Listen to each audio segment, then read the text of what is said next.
அனைவருக்கும் வணக்கங்கள். Rajesh collection subscribers அனைவரும் நீடூழில் நலமுடன் வாழ வாழ்த்துக்கள். நாணயங்கள் சேகரிப்பாளர்களுக்கு ஒரு நாணயமான பதிவு, ஒரு சின்ன குட்டி பதிவு தான். இந்தியாவின் முதல் குடியரசு துணைத் தலைவர், இந்தியாவின் இரண்டாவது குடியரசுத் தலைவர் சர்வப்பள்ளி ராதாகிருஷ்ணன்.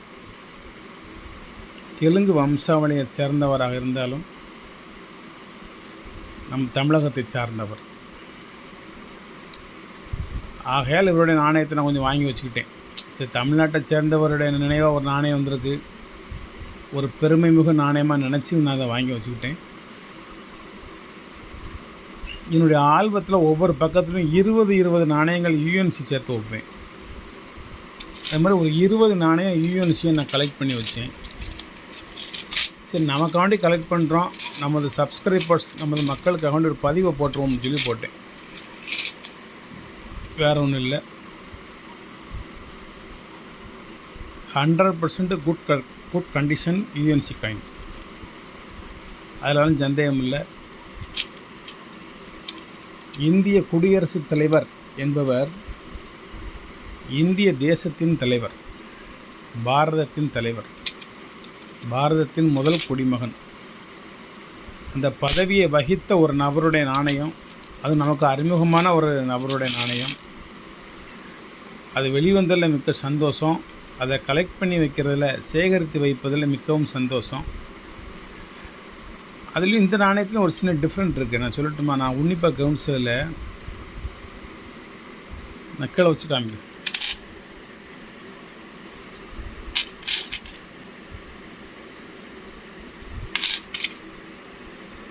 டிஃப்ரெண்ட்டாக காமிக்கணும்னு நினைக்கிற சமயம் அந்த டிஃப்ரெண்ட் வராது, மற்ற சமயம் வரும். நான் ஒவ்வொரு நாணயத்தையும் டிஃப்ரெண்ட் பார்த்துட்டே இருப்பேன்.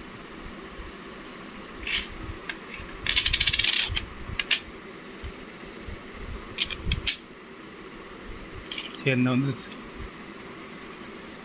ஃபஸ்ட்டு ஒரு நாணயத்தை பாருங்கள். கீழே சத்தியமேவ ஜெயதே இருக்கா, அதுக்கு மேலே இந்தியாவின் தேசிய சின்னம் இருக்கா. இந்த சின்னத்தினுடைய நடுவில் இருக்கிற அந்த தலையின் மகுடம் ரவுண்டில் மேலே தட்டி அந்த கிரீடத்தை கிராஸ் பண்ணிட்டு போகும். அந்த ரவுண்டு நல்லா பார்த்துக்கோங்க. ஆனால் இந்த மாதிரி கிராஸ் பண்ணிட்டு போகிற அந்த வித்தியாசம் இதில் இருக்காது. இன்னொரு நாணயத்தை காமிக்கேன். மேலே இடைவெளியை பாருங்கள்.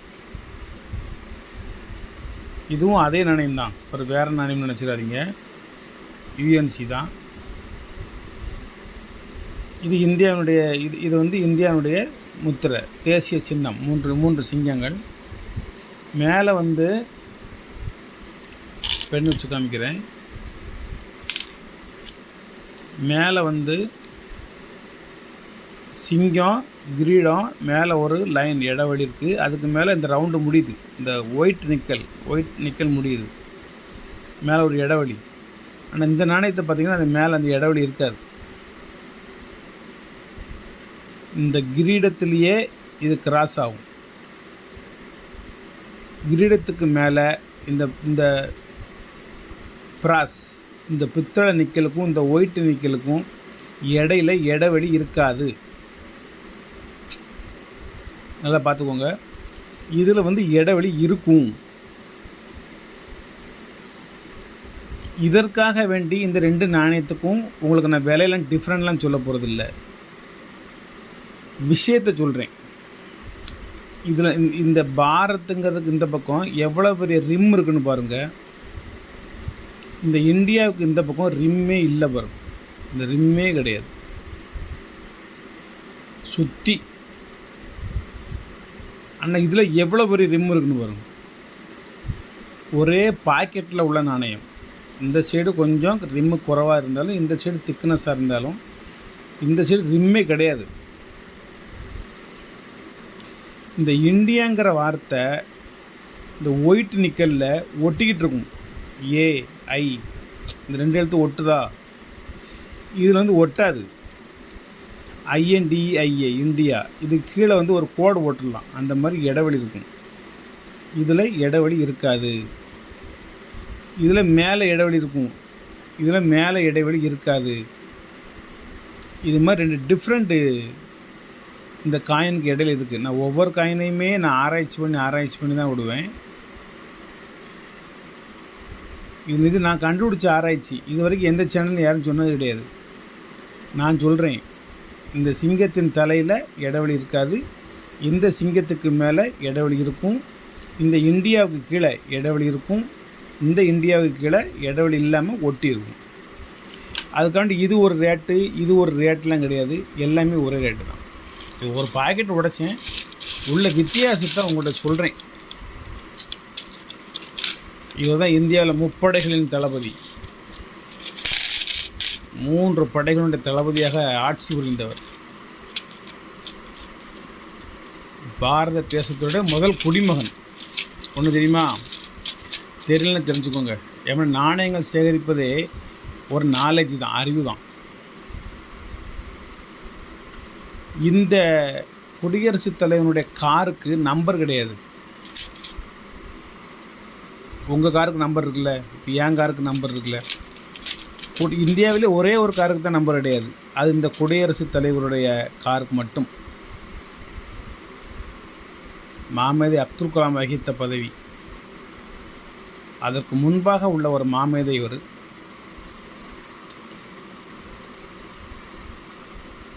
இது வந்து மக்கள் ஓட்டு போட்டு தேர்ந்தெடுக்கப்பட்ட பதவி கிடையாது.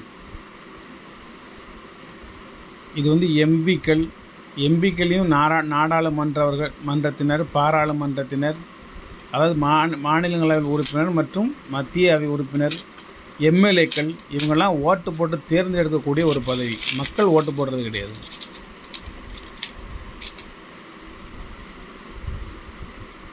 இது ஒரு மரபு சார்ந்த பதவி. இந்தியாவின் குடியரசுத் தலைவர் அப்படிங்கிறது அந்த பதவியை அலங்கரித்த ஒரு நபர், ஒரு ஆசிரியர். இவர் பிறந்த நாளை தான் தமிழ்நாட்டில் வந்து ஆசிரியர் தினமாக கொண்டாடுகிறார்கள். இன்னொன்று தெரியுமா? நான் படித்த விஷயம், ஏற்கனவே படித்தது, இன்றைக்கெலாம் ஒன்றும் படிக்க முடியாது. மெட்ராஸுக்கு உள்ளவங்க அங்கே வந்து எத்திராஜ் கல்லூரின்னு ஒரு கல்லூரி இருக்குது. எத்திராஜ் கல்லூரி அப்படின்னு. அந்த எத்திராஜ் யார் தெரியுமா? அவர் தான் அந்த கல்லூரியினுடைய தாளாளர் அல்லது நிறுவனர். அந்த எத்திராஜனுடைய டியூஷன் வாத்தியார் வந்து இவர் ராதாகிருஷ்ணன்.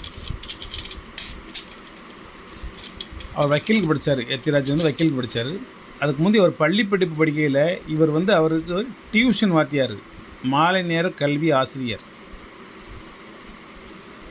சரி, அந்த எத்திராஜ் யார் தெரியுமா? அந்த எத்திராஜ் வந்து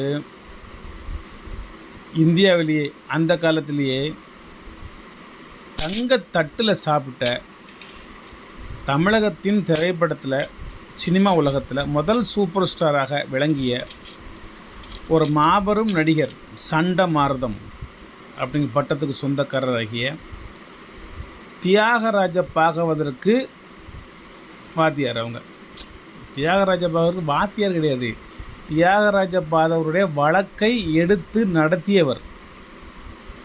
யார்? அந்த எத்திராஜ். அந்த எத்திராஜ் யார்? இந்த சர்வப்பள்ளி ராதாகிருஷ்ணனுடைய மாணவர். இவர் ஆசிரியர், இவரிடம் அவர் மாணவர். அவர் வழக்கறிஞராக பணிபுரிந்தார். அவர் வந்து தியாகராஜ பாகவதர் NS கிருஷ்ணனுடைய ஒரு கொலை வழக்கை எடுத்து நடத்திய ஒரு வழக்கறிஞர். அவர் பேரெல்லாம் சென்னையில் ஒரு மிகப்பெரிய எத்திராஜ் கல்லூரி அப்படின்னு ஒரு கல்லூரி இருக்குது. நான் பேசுபவை எல்லாமே, சொல்கிறவை எல்லாமே புத்தகத்தில் வந்த விவரங்கள், நான் படித்தவைகள். ஒரு காலத்தில் நான் எப்போவுமே புத்தகம் படிச்சுட்டே இருப்பேன். அப்போ அந்த புத்தகம் படித்த சமயம் நான் மனசில் ஏற்றிக்கொண்ட ஒரு கருத்துக்கள் அது. சரி, அந்த தியாகராஜ பகவதனுடைய அந்த கொலை வழக்கிலிருந்து அவருக்கு விடுதலை வாங்கி தர்றாரு. அப்போ இந்தியாவிலலாம் விடுதலை வாங்க முடியாது. சுப்ரீம் கோர்ட் இங்கே இருந்தாலும் விடுதலை வாங்க முடியாது. சுப்ரீம் கோர்ட் அப்போ எங்கே இருந்துச்சுமா? இங்கிலாண்டில் இருந்துச்சு. இங்கிலாண்ட்லேயே போய் வாதாடி இவருக்கு அந்த கொலை வழக்கிலிருந்து அந்த தியாகராஜ பகவரை விடுவிச்சார்.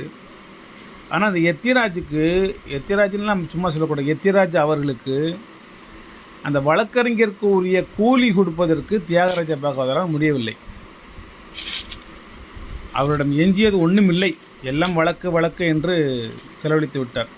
கடைசியாக ஒன்று அவர் பத்திரம் பண்ணி வச்சுருந்தார். என்ன தெரியுமா? ஒரு தங்கத்தட்டில் சாப்பிட்டுக்கிட்டு இருந்தார்ல, அந்த தங்கத்தட்டை அவர் பத்திரமே வச்சுருந்தார். சாப்பிட்ட தட்டை எப்படி விலைக்கு விற்கணும்னு சொல்லி வச்சுட்டே இருந்தார். அந்த தங்கத்தாம்பூலத்தை தட்டை காணிக்கையாக இந்த எத்திராஜுக்கு அவர்களுக்கு கொடுத்தார். யார்? தியாகராஜ பாகவதர்.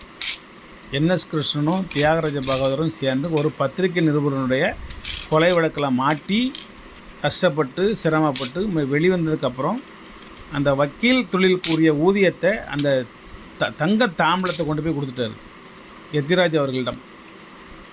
அவர் சொன்னார், இந்த பெருமைக்கு உரியவர் நீங்களாக இருங்கள் என்று சொல்லி அந்த தங்க தாம்பலத்தை திருப்பி தியாகராஜ பாகவதருமே கொடுத்துட்டார். அவர் அதுக்கப்புறம் அது என்ன செஞ்சாரோ தெரியாது. ஊதியம் வாங்கவில்லை, அதாவது வழக்கறிஞர் பணிக்கு ஊதியம் வாங்கவில்லை. அவர் தான் தமிழகத்தினுடைய ஃபஸ்ட்டு சூப்பர் ஸ்டார். புதுக்கோட்டை பக்கம்தான் அவருடைய சமாதி இருக்குது. கற்களும் முட்களும் நிறைந்து கருவேல மரங்கள் முளைத்து காணப்படுகின்றன. உடன் பிறந்த சகோதரி அங்கே இருந்து கஷ்டப்பட்டு பின்பு மறைந்து விட்டார். அவருடைய பெற்ற புதல்வர்கள் கூட மிகவும் வருத்தத்திற்கு ஆளானார்கள். அதெல்லாம் ஒரு மறுக்கப்படாத மறைக்கப்படாத ஒரு வரலாறு, தமிழகத்தினுடைய ஒரு மிகப்பெரிய ஒரு வரலாறு. அதெல்லாம் படிக்கணும், நீங்கள் எல்லாருமே படிக்கணும், விவரங்களை அப்புறம் தெரிஞ்சுக்கணும். ஒன்று தொட்டு ஒன்று வருது பாருங்கள். நம்ம சர்வப்பள்ளி ராதாகிருஷ்ணன் பற்றி பேசுகிறோம், அது உள்ள எத்திராஜ் வர்றாரு. எத்திராஜுக்குள்ளே Thyagaraja Bhagavathar, N S Krishnan, murder case, வக்கீல்லாம் வர்றாங்க. இது மாதிரி ஒன்று தொட்டு ஒன்று விவரங்கள் நிறைய வந்துக்கிட்டே இருக்கும். நீங்கள் நிறைய படிக்கணும், நிறைய விவரங்கள் தெரிஞ்சுக்கணும்.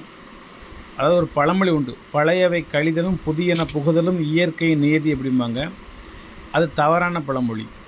நான் அடிக்கடி சில இடத்துல சொல்லுவேன், பழையன காத்தலும் புதியன படைத்தலும் தான் இயற்கை நியதி. பழையன காத்தலும் புதியன படைத்தலும் தான் இயற்கை நீதியை தவிர பழையன கழிதலும் புதியன புகுதலும் இயற்கை நியதி அல்ல அப்படின்னு நான் நிறைய இடத்துல சொல்லுவேன். அதுமாதிரி பழையன காருங்கள். நான் நிறைய காத்துக்கிட்டு வந்துக்கிட்டே இருக்கேன், வரலாற்று பொக்கிஷமாக காற்று வந்துக்கிட்டு இருக்கேன். புதியனமும் படைச்சிக்கிட்டு இருக்கேன், புதியனமும் படிக்கணும். இது ஒரு சாதாரண காயின் தான், இது ஒன்றும் பெரிய இதெல்லாம் கிடையாது. 10 ரூபா காயின் தான். ஆனால் யூஎன்சி இன்னொன்று கமாமரேட்டிவ் காயின். அதுக்காண்டி இந்த நாணயத்தை ஒரு நாணயம் 40 ரூபான்னு நாங்கள் விலை சொல்கிறோம். 10 நாணயம் மட்டும் இல்லை 20 நாணயம் மட்டும் வாங்கி உங்களுடைய கலெக்ஷனில் வச்சுக்கோங்க. பிற்காலத்தில் இதெல்லாம் ஒரு மறக்க முடியாத நிகழ்வு, மறக்க முடியாத வரலாறு, மறக்க முடியாத ஒரு நாணயம். தமிழகத்தைச் சேர்ந்தவர், ஒரு அற்புதமான ஒரு மனிதர், தமிழகத்தினுடைய ஆசிரியர் பெருந்தகைகளினுடைய நினைவு நாளாக கொண்டாடக்கூடிய ஒரு நபர். ஏன்னா ஆசிரியர் என்பது மாதா பிதா குரு தெய்வம் என்பது போல் ஒரு முக்கியமான ஒரு நபர் நம்ம வாழ்க்கையில். இப்போ எனக்கெல்லாம் என்னுடைய வாழ்க்கையில் ஆசிரியர்கள் ரொம்ப முக்கியமானவங்க. என்னை எந்தெந்த ஆசிரியர்களாம் அடித்தார்களோ அவர்களைத்தான் நான் மதிக்கிறேன். அடிக்காத ஆசிரியர்கள் நான் மதிக்கவில்லை. ஏன் அவர் என்னை அடிக்கலை, இவன் எப்படியும் போயிட்டு போகிறான் அப்படின்னு சொல்லி அவர் என்னை அடிக்கலை. என் மீது அவர் அக்கறை செலுத்தவில்லை. நான் தவறு செய்தால் இவன் தவறான வழிக்கு போய்விடுவான், வருங்காலத்தில் ஒரு தவறான மனிதனாக உருவாகி விடுவான் என்று அவர் என்னை கண்டிக்கவில்லை. ஆகையால் அவரை நான் மதிக்க மாட்டேன். என்னை அடித்து துவைத்த ஆசிரியர்களை மட்டும் மதிப்பேன். இன்னும் எனது கிராமத்திற்கு சென்றால் அவர்களை தேடி தேடி போய் பார்த்து, எப்படி இருக்கிறீர்கள் ஐயா, நன்றாக இருக்கிறீர்களா, நான் உங்களுடைய வயதில் குறைந்த உங்களது மாணவனாக இருந்தாலும் உங்களை வாழ்த்துகின்றேன், நீங்கள் 100 ஆண்டு காலம் வாழ்க என்று. ஏனென்றால் நான் சாதாரண ஒரு கல்லாக இருந்த என்னை சிற்பமாக உருவாக்கி பிறர் என்னை மிதித்து சென்றவர்களை அவர்களாகவே என்னை வணங்கக்கூடிய அளவுக்கு என்னை உருவாக்கிய சிற்பி நீங்கள். ஆகையால் நீங்கள் என்றும் எனக்கு மரியாதைக்கு உரியவர்கள். ஆகையால் உங்களை நான் வணங்குகிறேன் என்று இன்னும் நான் தாய் தந்தையர் கூட நினைப்பதற்கு மறந்துவிடுவேனே தவிர ஆசிரியர்களை நினைப்பதற்கு மறப்பதில்லை. அவர்கள்தான் என்னை புடம்போட்ட தங்கமாக மாற்றிய சிற்பிகள். நான் சாதாரண ஒரு பண ஓலையாக இருந்தேன். என்னை எடுத்துக்கொண்டு போய் விறகுல அடுப்பில் வச்சு எரித்து சமையலுக்கு பயன்படுத்தக்கூடிய ஒரு ஓலையாக இருந்த என்னை பக்குவப்படுத்தி எழுத்தாணிகளால் எழுதி ஓலைச்சூடுகளாக மாற்றி பிறரால் பத்திரப்படுத்தக்கூடிய ஒரு நபராக என்னை மாற்றிய பெருமை எனது ஆசிரியர்களே சாரும். சாதாரணமாக கிடந்த கல்லை என்னை சிற்பமாக மாற்றி சிற்பி என்ற பெருமையோடு வாழக்கூடிய மனிதர்கள் எல்லாம் எனது ஆசான்களே. என்னை அடித்து துவைத்தவர்கள் தான் எனக்கு மரியாதைக்குரியவர்கள். பயிற்சி அளித்தவர்கள் எல்லாருமே எனக்கு கடவுள்கள். அவர்கள் தான் படைப்பாளிகள். அவர்களால் படைக்கப்பட்ட ஒரு நபர் நான். ஆகையால் என்றும் எனது ஆசிரியர்களை மதிப்பேன்.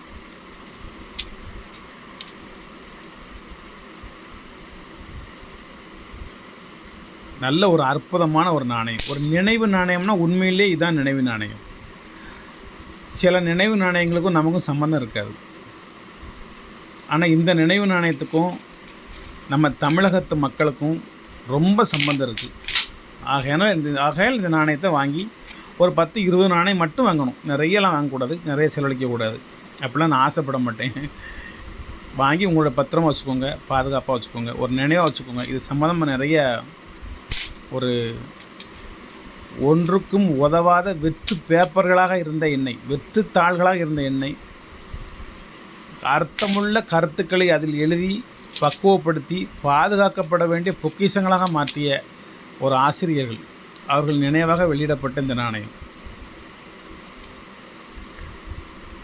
வாழ்த்துக்கள் நண்பர்களே, வாழ்த்துக்கள். நான் அந்த நாணயத்தை விற்கணும் அப்படின்னு சொல்லி உங்கள்கிட்ட பதிவே போட மாட்டேன். என்றைக்கும் போடுறதே சேல்ஸ்மேனும் கிடையாது, பைமேனும் கிடையாது. இந்த நாணயங்கள் மூலமாக அந்த சமுதாயத்திற்கு ஏதேனும் சில நல்ல கருத்துக்களை சொல்ல வேண்டும், நல்ல அறிவுபூர்வமான வார்த்தைகளை சொல்ல வேண்டும். எந்த மதத்தையும் எந்த இனத்தையும் எந்த சாதியையும் சாராத ஒரு மனிதன் மனிதர்களுக்காக மனித நேயத்தோடு, மனிதாபிமானத்தோடு, மனித தன்மையோடு இந்த மனித சமுதாயத்திற்கு ஏதேனும் சில விஷயங்கள் சொல்லிவிட்டு இந்த உலகத்தை விட்டு மறைவோம் என்ற எண்ணத்தோடு உங்களிடம் எனது உணர்வுபூர்வமான சில கருத்துக்களை பரிமாறிக்கொண்டிருக்கின்றேன். பூநூல் போடாத பிராமணன், தொப்பி வைக்காத இஸ்லாம், அந்த ஒயிட் கலர் சுடிதாராக அதுக்கு பேர் என்ன, ஒரு ஒயிட் கலரு அந்த ட்ரெஸ்ஸு போடாத கிறிஸ்தவன், அவ்வளோதான். அப்படி சொல்ல வேண்டாம், அது கூட சரியாக அமையலை. அதுக்கு பதில் சிலுவை அணியாத கிறிஸ்துவன் அப்படி கூட சொல்லலாம். கிறிஸ்துவர் மரியாதை கொடுப்போம், அவன் சொன்னால் அது வர தப்பாக நினைப்பாங்க. சிலுவை அணியாத கிறிஸ்தவர், தொப்பி அணியாத இஸ்லாம், பூநூல் போடாத ஆரியன், பட்டை அணியாத ஹிந்து, சைவமா வைஷ்ணவம்னு கட்டுறாதிய, எதை தொட்டாலும் பஞ்சாயத்து. நீ என்ன சொன்னாலும் பஞ்சாயத்து. உலகம் அப்படி போயிட்டுருக்கு. ஆனால் இது அத்தனையும் தாண்டி ஒரு மனிதன் என்ற ஒரு போர்வைன்னு கிடையாது, உண்மையாக தான் மனிதன் இந்த மனித சமுதாயத்திற்கு ஏதேனும் செய்துவிட்டு செத்து விடலாம் என்று நினைத்து கொண்டிருக்கின்றேன். பார்க்கலாம், முயற்சி செய்வோம். வாழ்த்துக்கள் நண்பர்களே, வாழ்த்துக்கள். சப்ஸ்கிரைப் பண்ணுங்கள், ஷேர் பண்ணுங்கள், லைக் பண்ணுங்கள், கமெண்ட் பண்ணுங்கள். இந்த நாணயங்கள் வேணும் என்று நினைப்பவங்க ஒரு நாணயம் 40 ரூபா வீதம் போட்டு நீங்கள் வாங்கிக்கலாம்.